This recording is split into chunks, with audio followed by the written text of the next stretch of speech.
Hi, this is Dr.RUkmani Choudhary and you're watching Dr.RUkmani's Health Update. My today's topic is cellulitis. So in today's video, I'll be talking about cellulitis. Cellulitis is a common bacterial infection. An inflammation, there is an skin inflammation and there can be discoloration and it is tender, painful to touch. So this is a kind of bacterial infection. What are the causes behind this and what are the symptoms? Like causes are like these are the bacteria and these are like staphylococcus, streptococcus. Streptococcus is also known as the strep. So these are the bacteria, but these bacteria can only infect you once you have break in your skin. If you have intact skin, then there is no infection. So these bacteria enter through your break. There is a break in the skin, and if you have any cuts or any scratch, so through that they enter and they causes infection. There is inflammation, swelling, redness, discoloration. So what are the risk factors? Why you have cellulitis? Why you are prone to have cellulitis? There are certain risk factors. If you have low immunity, so if there is a low immunity, yes, you are more prone to have it. And if you have any kind of eczema or athlete foot, so your skin is break, there are breaks and there are cracks. So through that bacteria can easily enter and can easily multiply. So if you are diabetic, in diabetes, yes, it is seen that you are more prone to have these kind of infections. Lymphedema, obesity. Obesity is one of the risk factors. If you're obese, again, it puts you on cellulitis. Now, what are the signs or symptoms? What's suffering? What are the features? What are the signs, symptoms in cellulitis? So, itis means inflammation. So, there is a swelling, inflammation and redness. If you touch the area, it seems warmth. There is a warmth in the particular affected area, and cellulitis can affect any part of your body, but this is usually seen in your lower limbs or leg. And there can be discoloration. And if you are a fair complex person, it is like reddish or a pinkish in appearance. And in dark complexion, this is darker discoloration, more darker. So there is a discoloration, tender, painful to touch.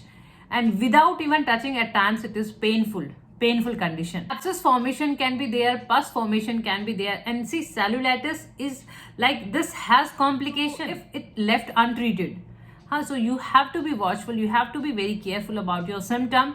Whenever there is a discomfort, there is a discoloration, swelling, and that is not going, so you must see your doctor right away, because this has complication and there are very serious symptoms.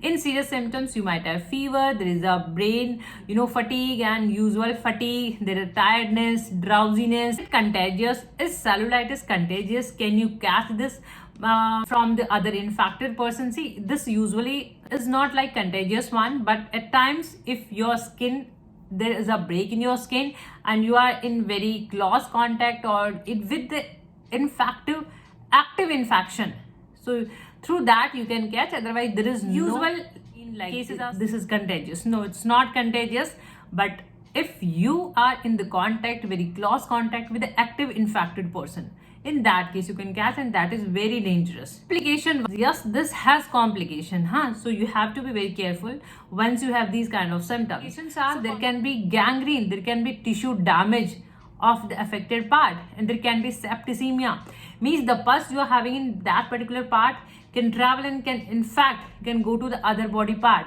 and into the blood at times, through blood or through lymph, this can travel to the other body part. So this can cause septicemia, there can be septic shock even, and there can be death. So this has very serious complication. So you have to be very watchful. You have to keep an eye on your symptoms. Very watchful. What are the diagnostic tools and how we diagnose that this is a case of cellulitis?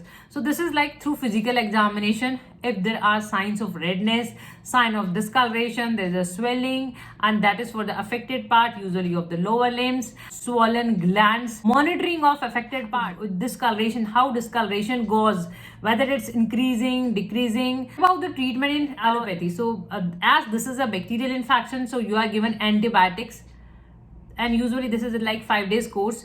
And with that, if you are having pain, so there are painkillers for the pain management, and you are supposed to elevate your feet, so you get some relief in swelling. The prevention part, yes, you can prevent this condition as the bacteria enters through the break in your skin. So never ever let your wound be open, just cover your wound.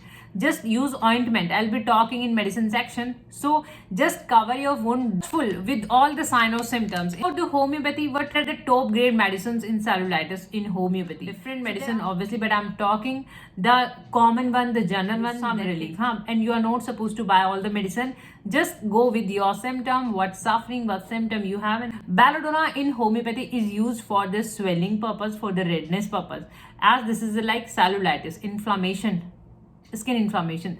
So belladonna works amazing when there is that belladonna has inflammation, swelling, redness is there in belladonna, and warmth is there. Means the affected part is warmth. When you touch, there is a heat. So all these symptoms are covered by belladonna. So belladonna, this is like a clinical purpose. You can even buy with a smaller quantity, and this is like 200 potency. You can even go with the lower one like 30, and this having droppers, so you can use with the help of dropper 1 or 2 drops direct on tongue orally before having your meal, and just use it like regularly till the time you start seeing difference. If you're watching on YouTube, you will find all medicines link in description box below. Pain and the character of pain in belladonna, it goes suddenly and it comes suddenly. Alicia in cellulitis, when there is a bleb formation, and salicia is given when there is a pus formation, abscess formation, and there are more sweating, and there is a pain, there is a sweating, and there is a chilliness. So in these kind of cases, you can use salicia. Leadum pal in homeopathy after insect bite. So if you had insect bite and after that you are having swelling of that particular area, there is a cellulitis. So in that case, you help leadum pal.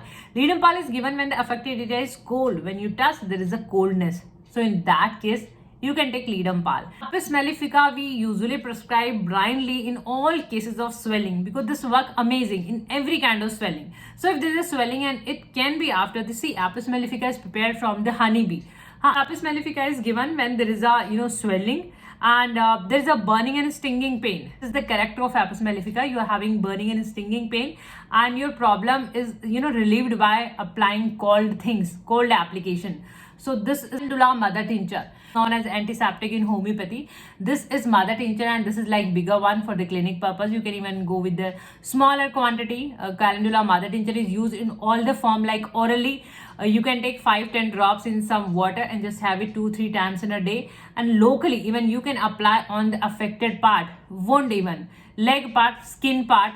If there is a wound or it is like generalized swelling, so in that case, with the help of cotton, you can apply like calendula. So this is SBL's calendula. You can apply over the wound and you can leave it. So never ever let your wound be open. Just cover it with the ointment, calendula ointment. And this is like Topi Heal. Same ingredient, this company. So you can take help of Topi Heal, even Hipposulf tablets.